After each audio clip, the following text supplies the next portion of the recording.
Have you ever watched a parade? Or have you ever watched a parade on TV? Have you ever wondered how they keep the really big balloons from floating away or keep the puppets moving forward during the parade? If you have, I have just the book for you. This book, called Balloons Over Broadway, explains how the original puppeteer designed the puppets for the Macy's Thanksgiving Day Parade.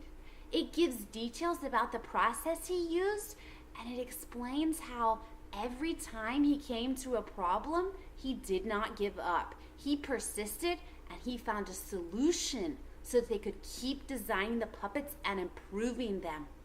I think the very best part of the story, though, is that it doesn't start out when he's an adult. It starts out when he's a little child. It explains that Tony thinks he became the marionette man or a puppeteer when he was only 6 years old. And if you read this book, you can discover for yourselves what he did when he was only 6 years old. As you read this book, it's going to help you learn about other areas in school too, because when you're reading about the puppets and how they move, that goes along with what you learn in science when you learn about the different patterns of movement. It's also talking about the celebrations or the festivities and how they originally got started, and that's something that you get to learn about in social studies. There's a couple things that I really like about this book. It's written by Melissa Sweet. She's the author and the illustrator. So she wrote the words and drew the pictures.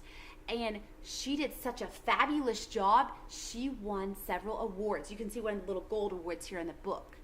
So when Melissa Sweet wrote and illustrated this book, she did a fabulous job with it.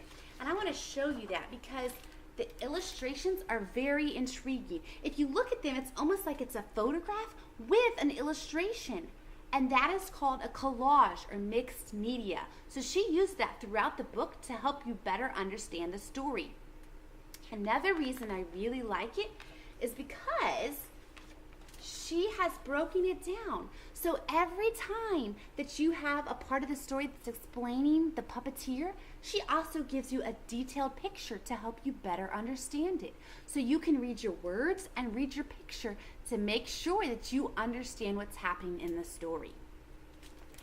So if you're curious about balloons or parades or the original puppeteer man, then this is the book for you.